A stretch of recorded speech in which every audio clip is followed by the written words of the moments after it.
Dari kawasan 17 Agustus, Kota Manado, inilah Radio Suara Sehat 95,3 FM yang hadir untuk Anda di hari ini untuk edisi hari Kamis, lembaran yang ke-15 bulan Agustus 2024. Ya, tanpa terasa kita sudah hampir mendekati ya untuk hari perayaan Hari Kemerdekaan Republik Indonesia yang tahun ini akan dirayakan ke-79 tahun. Suasana merah putih di mana-mana sangat-sangat terasa ya. Tapi pagi hari ini seperti biasa untuk program Talkshow Kesehatan akan kembali menyapa Anda semuanya, menghadirkan informasi kesehatan dan juga tentu saja dengan narasumber yang berkompeten di bidangnya. Nah, spesial untuk hari ini bersama saya Ferdinand, hadir di studio siar untuk 95,3 Radio Suara Sehat. Narasumber kita yang akan memaparkan tentang satu topik mengenai kesehatan jiwa ya. Kalau bicara tentang kesehatan jiwa, tentunya kita berpikir tentang hal-hal yang berhubungan dengan sesuatu yang kita tidak bisa lihat ya.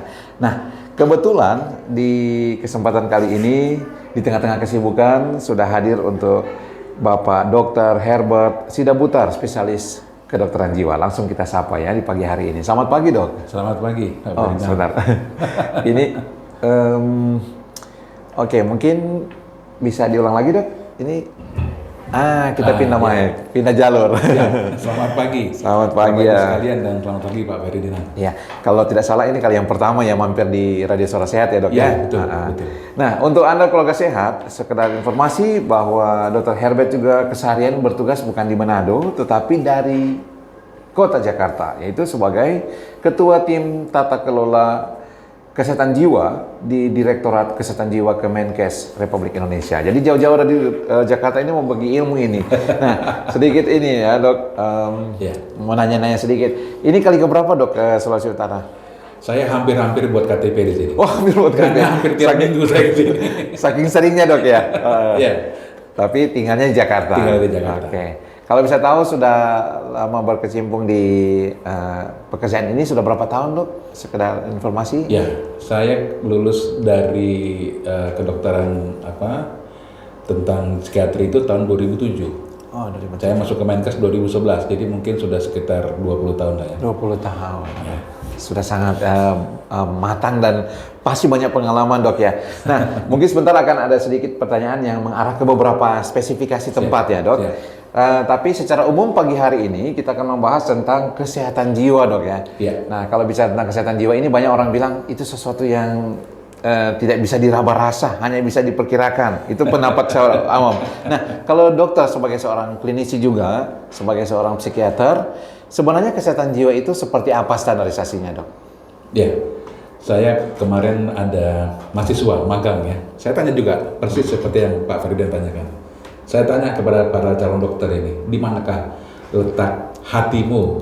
Ya, mereka menunjukkan hepar ya, itu di daerah perut ya. Sekarang saya tanya kembali, di mana letak jiwamu? Mereka terdiam. Terus ada yang bilang di kepala, Dok, katanya. Oke. Ada yang bilang juga di seluruh tubuh kita. Nah, terus saya bilang kepada dia, kalau kepalamu saya tukar dengan kepala orang lain, apakah jiwamu ikut tertukar? Bingung mereka. Betul Pak Ferdinand, karena jiwa ini masalah yang sangat abstrak. Tapi kita harus bisa mengkuantifikasinya, harus bisa mengukurnya. Oleh karena itu pemerintah sudah membuat satu ukuran di Undang-Undang 17 tahun 2023 tentang kesehatan, bahwa yang disebut kesehatan jiwa adalah suatu kondisi di mana kita dapat berkembang secara fisik, mental, sosial, spiritual. Ada 4. Mental, sosial, spiritual, dan fisik, di mana kita dapat produktif dan dapat memberikan sumbangsih kepada lingkungan. Jadi 4 ini sebagai indikatornya. Jadi kalau kita, Bapak Ibu sekalian, sehat secara fisik nih, badan kita, kita lari tiap pagi 30 menit, kita semua makan sehat semua, bagus. Itu sehat secara fisik. Tapi itu belum sehat seutuhnya, karena ada namanya sehat mental. Nah, sehat mental ini yang tadi dibilang dapat secara spiritual. Ya, bukan berarti harus kita lihat dari melulu dari segi agama, tidak. Tapi bagaimana kita mencari makna dari kehidupan ini. Ini Bapak Ibu kita bisa lihat ya di pemberitaan Pak Ferdinand beberapa hari yang lalu. Ada dokter mungkin yang bunuh diri ya. Iya, kasus saya. Kasus itu ya. Jadi itu menunjukkan bahwa ternyata tidak bahkan dokter pun tidak kebal terhadap masalah mental. Pada itu saya senang pagi ini diundang ke sini supaya kita bisa diskusi lebih panjang tentang kesehatan mental ini. Oke, baik. Nah, itu secara garis besar ya, gambaran luarnya dok ya. Ya. Jadi kelanjutannya banyak orang bertanya-tanya kalau misalnya begitu, yang disebut sehat jiwa itu yang bagaimana dok? Ya, yang pertama adalah kita tahu kelebihan dan kekurangan kita. Ini yang mungkin kalau para pendengar wanita ya, kalau ditanya apa kelebihannya, pasti lama menjawabnya. Tapi tanya apa kekurangannya, mereka dengan cepat menjawab kurang ini, kurang itu, kurang ini, kurang itu. Itu tandanya kita masih kurang tahu apa kelebihan kekurangan kita. Itu yang pertama. Yang kedua, kita bangun pagi itu merasa segar. Ya, dan bahagia. Coba para pendengar radio ini merenung dulu. Tadi pagi begitu bangun, apa yang pertama terlintas di pikiran? Puji Tuhan, hari ini adalah hari yang baru, atau aduh, kok masih hidup ya? Ingat cicilan ya dok. Karena kita harus tahu ya, setiap pagi itu ada 300 juta orang di seluruh dunia yang tidur malamnya tidak bangun. 300 juta orang. Tapi Tuhan masih memberikan kita satu hari lagi pagi hari ini. Itu alasan bagi kita cukup besar untuk bergembira dan berbahagia. Bersyukur ya dok. Bersyukur bahwa kita tidak termasuk yang 300 juta karena tidak ada jaminannya. Saya cari-cari di buku saya, di buku baptis saya nggak ada jaminan bahwa saya akan mati kapan, nggak ada jaminan. Nggak ada jaminan. Iya dok. Itu yang kedua. Ya, yang ketiga adalah kita mampu memberikan kontribusi tadi ya terhadap lingkungan. Saya kalau ke Manado seminggu misalnya, begitu pulang saya akan lihat indikatornya apa. Teman saya bilang apa? Bet misalnya, kok lama banget sih di Manado? Nah, berarti saya kan ditunggu-tunggu di kantor. Katanya kalau ada yang bilang, kok cuma seminggu? Kenapa nggak setahun aja? Nah, berarti saya adalah masalah di kantor. Iya, tidak diharapkan. Yang keempat adalah kita mampu menyesuaikan dengan stres. Tadi saya jam 9 saya WA Pak Ferdinand, saya harus bagaimana? Itu akhirnya kita naik mobil online ya dengan satu pesan. Cepatlah Pak ya, kita sudah terlambat. Wow, itu kita terbang. Kok terbang ya? Kalau saya tidak bisa menyelesaikan diri, itu saya akan ketakutan. Tapi saya tahu bahwa memang waktunya kita manajenya kurang baik, sehingga kita hampir terlambat, sehingga kita buru-buru. Nah, begitu juga dengan Bapak Ibu sekalian. Kita berharap bahwa kita bisa menyesuaikan diri dengan stres. Ya, stres itu pasti ada tiap hari, tapi tidak semua kita mampu menyesuaikan diri. Kalau kita bisa empat-empatnya, yakinlah bahwa kita adalah orang yang sehat jiwanya. Sehat jiwa, iya. Oke, luar biasa ya. Jadi sebenarnya kalau mau dilihat definisi secara umum yang dokter sampaikan tadi, itu sebenarnya yang general sebenarnya orang bisa lakukan sehari-hari. Nah, sekarang ke lebih yang spesifik dok.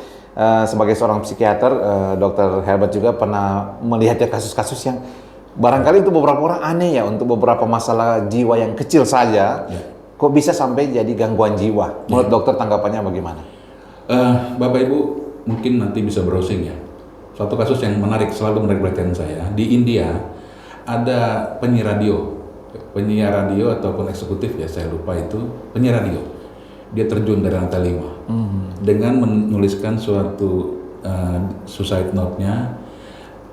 Tidak ada yang bertanggung jawab atas kematian saya. My brain is my enemy. Otak saya adalah musuh saya. Justru ini yang menarik saya. Bapak Ibu sekalian, para pendengar radio, berapa orang yang merasakan bahwa otak ini adalah musuh kita? Arti musuh adalah dia bisa bekerja sendiri menyerang kita tanpa bisa kita kendalikan. Contohnya apa?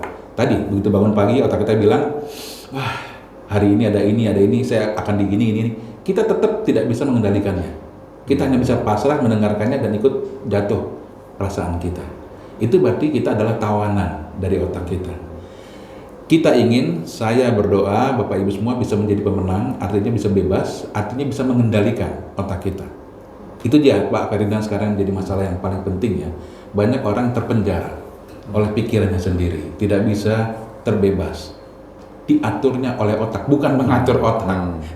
Misalnya lewat nih tadi ke dinas kesehatan, tiba-tiba lihat seorang wanita, otomatis otak ngeliat, kok seperti mantan saya misalnya gitu. Langsung perasaan jadi drop. Itu artinya saya masih dikendalikan. Kalau saya sudah mengendalikan, saya bisa lihat dia, oh iya, saya bisa mengatakan stop pada otak saya dan kita akan berhenti. Itu Pak, itu sekarang jadi penting sekali saya lihat pada hari-hari belakangan ini. Iya, luar biasa ini ya dok ya. Jadi memang segala sesuatu yang dikendalikan oleh otak itu bisa sampai pada hal yang positif, bahkan pada hal-hal yang negatif. Nah dok, memang karakteristik untuk daerah-daerah mungkin beda-beda ya dok ya, untuk Nah, apakah bisa digambarkan dok sebagai bagian dari tim tata kelola Direktorat Kesehatan Jiwa? Kalau secara Indonesia sendiri bagaimana mappingnya untuk gangguan jiwa? Ya, secara umum kita punya namanya survei kesehatan Indonesia. Tahun ini tahun 2023, terakhir kemarin 2018, namanya Riskesdas. Itu memang kita melihat setiap provinsi berbeda-beda. Angka mulai dari angka gangguan mental ringan sampai gangguan mental berat itu berbeda-beda. Bahkan kemarin ada beberapa wartawan yang bertanya kepada kami, karena daerah tertentu yang paling tinggi prevalensi gangguan jiwanya bertanya, kenapa di kami paling tinggi? Saya menjawab, ada namanya fenomena gunung es. Gunung es ini kalau Bapak Ibu bisa browsing ya, itu kelihatannya cuma sedikit ujungnya, tapi bawahnya besar. Kalau waktu di kampung dulu katanya kayak kerbau mandi di kolam. Kelihatannya kan cuma kepalanya aja. Kepala, iya. Begitu kerbaunya Keluar, naik, ya. wah besar. Nah mungkin daerah yang gangguan jiwanya tinggi, dia sudah berani melihat lebih dalam lagi bahwa ternyata gangguan jiwanya banyak. Karena sepertinya semuanya hampir sama, Bapak Ibu. Hampir sama. Cuma ada daerah yang tidak berani melakukan kegiatan untuk melihat ke dalam. Sebenarnya berapa jauh sih? Mereka hanya berani melihat di luarnya aja. Kecil. Tidak mau melakukan screening, tidak mau melakukan deteksi dini, tidak mau melakukan penyuluhan segala macam, sehingga mereka menganggap jiwa itu sebagai bisnis as usual aja. Seperti biasa aja, sampai nanti misalnya ya, Bapak Ibu mohon izin ada kejadian yang luar biasa. Misalnya, orang dengan gangguan jiwa mengamuk, membunuh pasangannya, seorang abdi negara mau gangguan jiwa, nah itu orang baru kebakaran jenggot, baru mulai mencari-cari, padahal sebenarnya itu sudah ada dari dulu. Cuman kita belum punya keberanian untuk berani menyelam ke dalam, melihat apa di bawah permukaan. Demikian. Oke, baik ya dok. Saya ingin bertanya juga tentang ini ya dok, untuk masalah penyebab ya. Kalau penyebab itu kan multifaktor, bisa beragam.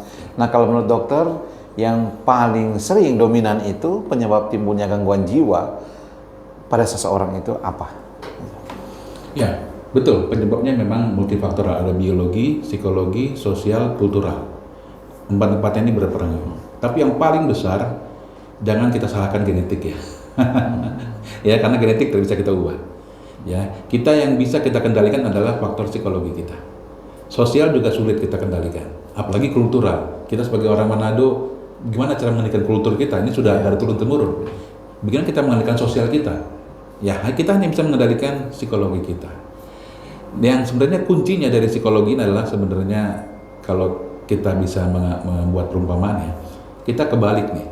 Kita expect everything except something. Itu yang salah. Kita selalu berharap banyak sekali, tapi begitu yang datang sesuatu kita menolaknya. Justru yang sehat jiwa adalah kita expect nothing, tapi accept everything. Misalnya gini, ketika nanti kita berharap A, yang datang B, itu banyak dari kita yang menolak. Misalnya ya, mohon izin, kita menikah nih, diberikan Tuhan misalnya anak, begitu di USG perempuan, wah kenapa perempuan ini? Jadi masalah. Karena kita expect-nya laki-laki dan accept-nya nothing jadinya. Sepanjang hidup anak ini dia akan menderita karena bapaknya tidak menerima dia. Ya, itu nanti psikologinya bermasalah. Misalnya yang lain sekarang, kita punya HP 1, kok Samsung S5 misalnya, orang pakai S23, kita lihat ini, kok dia bisa S23 ya, saya kok cuma S5 ya, nah itulah. Jadi masalah itu. Masalah, betul, ya. Muncullah pinjol tadi, nah inilah kita jadi akhirnya benjol sendiri. Jadi mungkin kalau kita terima ya, mungkin Tuhan masih memberikan kita S5 lah, ya, tapi ini masih bekerja dengan baik. Ya puji Tuhan, itu. Iya. Oke, baik, Keluarga Sehat, Anda masih bersama kami di program Talkshow Kesehatan pagi hari ini di edisi 15 Agustus. Masih bersama dengan narasumber kita, Dr. Herbert Sidabutar SPKJ, yang adalah Ketua Tim Tata Kelola dari Direktorat Kesehatan Jiwa Kemenkes RI. Nah, bertandang ke Manado, saat ini sudah hadir di studio berbagi informasi dan ilmu. Dan kita kembali, Dok. Kalau zaman sekarang kan itu orang disebutnya zaman kompetisi. Jadi anak-anak pun sekarang sudah digenjot dengan harus ini, harus itu. Tanggapan dokter sebagai psikiater, bagaimana prospeknya ke depan? Bapak Ibu, para pendengar, kita harus tahu ya bahwa akhir dari kompetisi adalah menang atau kalah. Itu namanya kompetisi. Hidup kalau kita anggap sebagai kompetisi, berarti ujungnya adalah kematian. Tapi orang paling takut dengan kematian. Jadi kalau sekarang orang ngeset kompetisi, itu bukan pada hidupnya, tapi pada pencapaiannya. Misalnya, tetangga punya kulkas 1 pintu, saya ingin punya 2 pintu. Itu kompetisinya. Bukan soal hidupnya ya. Misalnya tetangga bahagia, saya ingin bahagia, nggak pernah. Kita membandingkan dia punya kulkas 1 pintu, saya punya 2. Dia punya mobil 2 roda, 4 pintu, saya mau yang 2 pintu, yang sport. Jadi kita kompetisinya untuk itu. Nah itu yang kadang-kadang membuat kita tadi yang saya katakan tidak realistis, ya, sehingga istri menjadi tegang dengan suami menjadi tegang di tempat kerja, ada gangguan sedikit misalnya ada permintaan bantuan, nah muncullah KKN, muncul korupsi dan sebagainya. Sebenarnya kalau kita tarik dari awal, nantinya adalah itu, bahwa kita tidak bisa menerima apa yang sebenarnya menjadi bagian kita. Kita melihat tetangga, melihat kiri kanan, bukan melihat ke bawah. Sebenarnya itu yang ingin kita tekankan pada masyarakat. Kompetisi baik, tapi bukan tentang pencapaian, tapi tentang kehidupan. Bagaimana saya bisa lebih baik dari Pak Ferdinand? Misalnya Pak Ferdinand dari tadi pagi senyum, saya ingin lebih baik daripada itu. Saya ingin senyum lebih baik lagi. Pak Ferdinand bisa membantu orang, saya ingin membantu orang lebih baik lagi. Itu baru kompetisi yang kita harapkan, bukan kompetisi untuk pencapaian. Iya, mudah-mudahan ini jadi pencerahan buat kita semua juga ya, bahwa sebenarnya kompetisi itu harus diarahkan ke hal-hal yang positif. Dan baik, untuk Anda keluarga sehat, nanti di menit ke-30 Anda bisa berinteraksi dengan narasumber kita. Anda bisa bergabung di 0851 8668 9530. Sekali lagi nanti di menit ke-30 ya, di nomor telepon atau nomor WA 0851 8668 9530. Baik, kita kembali ke Dr. Herbert. Dok, ini kan karakteristik orang Sulawesi Utara, mungkin karena dokter katakan tadi sering datang, jadi sering lihat juga, sudah memotret lah istilahnya. Mungkin kalau dengan tradisi Batak nggak terlalu beda jauh dok ya. Tetangga kita. Iya, apalagi soal kumpul-kumpul, makan, ya boleh dikata sering berbagi bersama lah begitu. Kalau pandangan secara spesifik orang Manado untuk status kita, tidak usah takut dok, ini bukan untuk bicara tentang mengekspos data ya, tapi pemandangan secara umum dok, karakteristik jiwa yang ada di Sulawesi Utara. Ya, sebenarnya masalah sosial ini erat kaitannya dengan budaya ya. Sosial dan budaya itu selalu berdampingan. Mungkin saya nggak tahu yang asal-usulnya lebih detail tentang kita di Sulawesi Utara ini. Tapi yang saya tahu misalnya di saya di Sumatera Utara, karena saya dari kecil dididik dengan bapak ibu yang asli orang Sumatera Utara. Dan memang selalu ditekankan bahwa beberapa prinsip, misalnya contohnya satu ya, anak adalah kekayaan. Hamorawan katanya. Jadi kalau kita punya anak banyak, kita banyak kekayaan. Oh begitu ya. Itu asal usul ya dok ya dari ini ya, banyak anak banyak rezeki. Banyak rezeki. Yang lain adalah misalnya ada namanya kekerabatan. Di orang Sumatera Utara itu erat sekali. Boleh kita tidak makan tapi persahabatan tetap jalan terus. Nah itu yang kalau anak Medan itulah.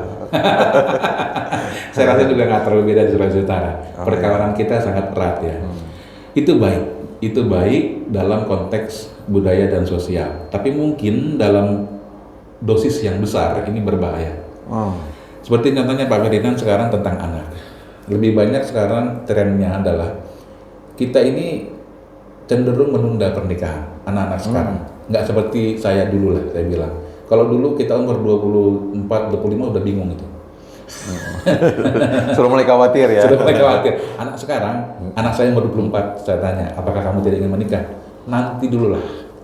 Saya S3 dulu. Nah, pusing kan? Saya pusing, dia tidak. Nah, kalau kita tidak mengetahui ini, kita akan memaksakan kehendak kita. Kita akan bilang, loh, nggak boleh begitu dong. Kamu harus berpikir, kalau kamu misalnya umur 24 belum menikah, kapan lagi kau punya anak, kapan lagi kau membesarkan anak, kan itu yang selalu kita dengar dulu. Nah itu kan perubahan ini Bapak Ibu yang saya hormati yang menjadi dasar ya, pergesekan antara generasi kita dengan generasi yang bawah. Yang ini harus ada solusinya. Siapa yang harus mengalah, kita atau mereka? Ya mungkin kalau logika kita bilang ya harusnya kita. Tapi orang tua kan selalu benar. Kalau orang tua salah, lihat aturan pertama. Ya, aturan pertama, orang tua selalu benar ya. Iya, benar. Nah itu kita harus bisa dengan berani mengatakan bahwa memang zaman sudah mulai berubah. Yang kedua juga misalnya tentang pekerjaan. Anak sekarang itu menjadi PNS itu nggak ada yang mau. Sedangkan kita dulu berlomba-lomba jadi PNS. Jual sawah pun nggak apa-apa. Iya, betul. Anak sekarang jadi PNS pada keluar. Jadi sekarang trennya adalah anak-anak yang kerja dengan bebas. Kita langsung bilang, apa itu bekerja kok dari rumah? Apa itu? Kok tidak ada absen di kantor? Anak sekarang buat apa itu absen di kantor? Kita bisa kerja jadi YouTuber, jadi apa, uang lebih banyak. Nah, kita langsung bingung. Nah, justru perpindahan inilah yang membuat kadang-kadang gesekan yang kita tidak mengerti dan membuat konflik di rumah tangga baik di sosial. Demikian mungkin Pak Ferdinand terkait dengan budaya ya. Kalau yang lainnya tentang happy segala macam itu saya nggak mau menyikapi itu karena itu bukan budaya sepertinya ya. Yang happy dugem itu sebenarnya itu kita serap dari luar sebenarnya. Bukan agenda asli negara Indonesia gitu ya. Bukan original kita. Ya. Oke, baik. Dan saat ini sudah 20 menit kita bersama, Dok, untuk perbincangan ini. Tapi masih banyak sebenarnya yang saya ingin tanyakannya. Tapi secara garis besar, kalau di kesimpulan awal, Dok, saya lihat bahwa penjelasan dokter mengarah bahwa kesehatan jiwa itu sebenarnya bisa di-manage ya, begitu Dok ya. Nah, tapi jadi pertanyaan nih, Dok. Pada beberapa kasus justru yang menderita gangguan jiwa atau yang melakukan untuk resiko bunuh dirinya, suicide dan sebagainya itu justru orang terpandang, maksudnya orang berada, kemudian dia juga punya secara latar belakang akademisnya baik, bahkan ada yang punya kekayaan yang boleh kata secara finansial cukup. Kalau fenomena begini dokter sikapnya bagaimana, Dok? Ya, seperti tadi yang kita diskusikan bahwa cara orang memandang diri itu berbeda. Ya, bagi orang-orang yang banyak berbicara tentang logika, tentang kognisi gitu ya, itu akan menjadi suatu keputusan yang benar ketika tidak ada lagi jalan menurut dia. Contohnya tadi ya, yang bunuh diri. Dia perhitungkan misalnya, saya umur segini tapi tidak bisa mencapai ini. Seharusnya bisa, itu kan matematikanya. Saya begini, harusnya begini, tapi tidak bisa. Ketika dikumpulkan semua, itu ditambahkan semua, itu sama dengan 0. Jadi, atau mungkin minus. Jadi artinya tidak ada lagi cara lain. Itu cara kita memandang. Tapi kalau kita memandang dari segi yang lain, tadi saya katakan, accept everything, expect nothing. Kita akan bisa misalnya gini, saya ujian harusnya A, saya biasanya dapat A, sekarang saya dapat B, atau dapat C. Saya akan melihat itu dari segi mungkin Tuhan memberikan saya kesempatan lagi untuk belajar. Ya, mungkin ini ada teguran bagi saya terlalu sombong misalnya, karena tidak mau lagi belajar, menganggap saya udah pintar. Itu bisa. Tapi kalau saya bilang, wah ini akhir dari hidup saya, karena saya dapat B, dapat C, padahal saya biasanya A. Saya dikenal sebagai orang yang jenius misalnya, dapat C. Nah, itu cara memandangnya, hanya terbatas dengan cara memandangnya. Atau kekayaan tadi yang seperti Pak Ferdinand katakan, saya punya mobil sudah 4. Tapi kok saya lihat mobil yang terbaru saya belum punya. Sedangkan tetangga saya sudah punya. Orang lain di sosial saya, kok handphone masih handphone yang S berapa ini? Enggak yang baru. Loh, saya kaget. Nah, itu kan. Jadi itu menjadi standar, sehingga kita menganggap itu sebagai suatu kekurangan kita. Padahal kalau orang yang di bawah melihat, kita sudah jauh di atas dia. Itulah yang tadi dibilang sudut pandang. Semua itu tergantung pada sudut pandang kita. Iya. Jadi secara personal sebenarnya, Dok ya. Personal sekali. Iya, luar biasa. Nah, Dok, ini sebelum kita akan masuk ke line telepon, ini pertanyaan yang barangkali lebih secara spesifik. Aduh, saya jadi beribut sendiri. Kalau dihubungkan dengan misalnya profesi tertentu ya, misalnya seorang guru atau seorang pengajar atau misalnya seorang tokoh-tokoh agama. Ya. Nah, sehat jiwa yang terstandarisasi bagusnya seperti apa, Dok? Ya, terima kasih. Jadi ini yang kita perhatikan lebih dalam. Bapak Ibu, seorang guru itu dampaknya pasti lebih besar kepada anak murid daripada penjaga sekolah atau daripada ibu-ibu kantin. Pasti lebih besar dampaknya ibu guru. Tokoh agama juga demikian, pasti lebih besar dampaknya. Nah, ini yang kita perhatikan dalam Peraturan Menteri Kesehatan Nomor 29 tahun 2022 tentang pemeriksaan kesehatan jiwa untuk pekerjaan dan jabatan tertentu. Jadi ada 4 pekerjaan yang kita wajibkan diperiksa kesehatan jiwanya. Yang pertama adalah eksekutif, legislatif, yudikatif yang pemegang keputusan. Itu nanti kita Pak Ferdinand nanti pemilihan pilkada ini kita wajib kita periksa. Bisa. Kita berharap wakil-wakil kita itu orang yang sehat jiwanya. Sehat ya. Oke, itu yang pertama. Yang kedua, orang yang bekerja dengan kelompok rentan tadi, guru, anak-anak, guru dari anak-anak dengan disabilitas itu harus sehat mentalnya, ya. Yang ketiga, orang yang mempunyai risiko pekerjaan, contohnya adalah yang mereka memegang senjata. Ya, jangan sampai karena senjata ini dipegang oleh orang yang tidak sehat mentalnya, terjadilah koboi, tembak-tembakan ya.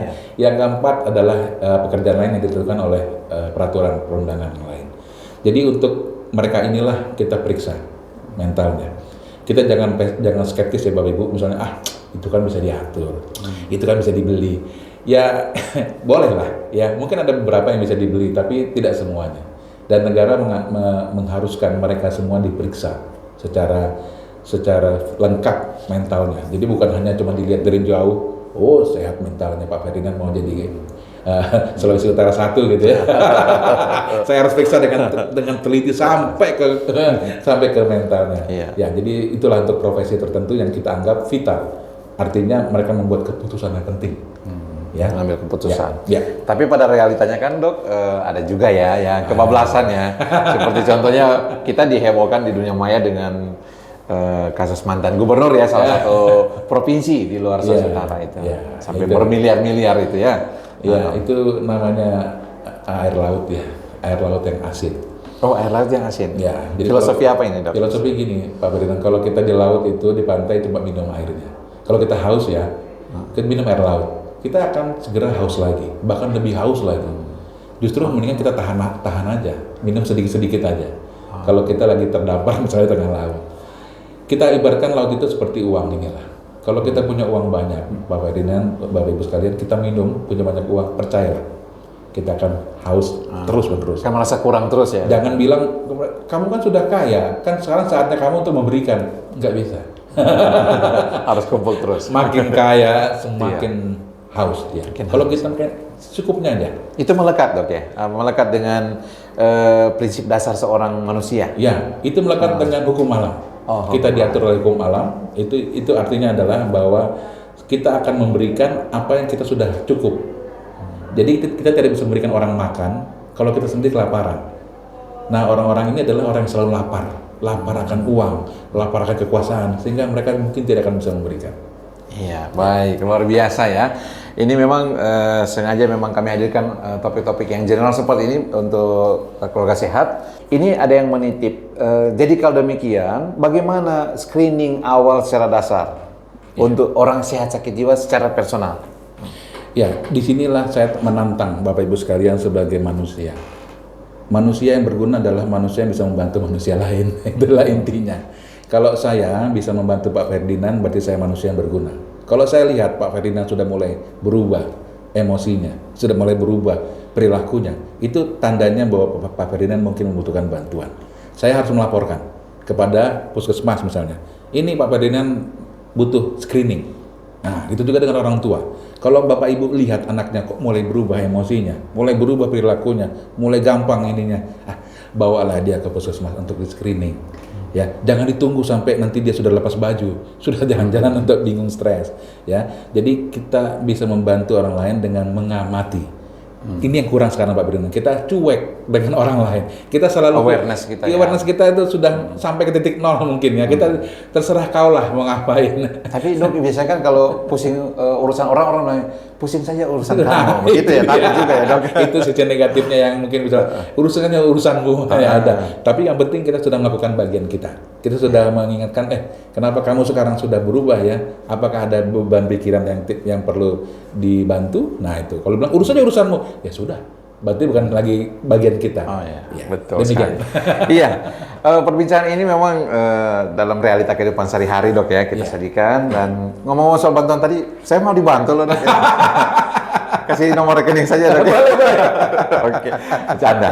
Baik, keluarga sehat, kita sudah di bagian akhir untuk perjalanan talkshow kesehatan di edisi hari ini. 2 hari menjelang hari peringatan HUT Kemerdekaan Republik Indonesia di 15 Agustus ini. Dan tadi Dr. Herbert Sidabutar, spesialis kedokteran jiwa, psikiater kita, yang merupakan ketua tim tata kelola Ditkeswa Kesehatan Jiwa Kemenkes RI, sudah berbagi banyak untuk kita semuanya. Memang kalau mau dilihat tuh sebenarnya waktunya masih bisa di-expand ya. Tapi saya tahu dokter ada agenda lain karena ini telepon masih terus berdering untuk bertanya, tapi mungkin di lain kesempatan. Kalau mampir lagi ke Manado kita akan undang lagi. Ya, terima kasih banyak untuk segala atensi Anda, dan seperti kata dokter tadi, jaga kesehatan jiwa ya, karena dengan kesehatan jiwa kita bisa melakukan banyak hal. Akhirnya dari kawasan 17 Agustus, saya Ferdinand bersama Dr. Herbert pamit. Terima kasih, sampai jumpa lagi dan salam sehat untuk Anda semuanya.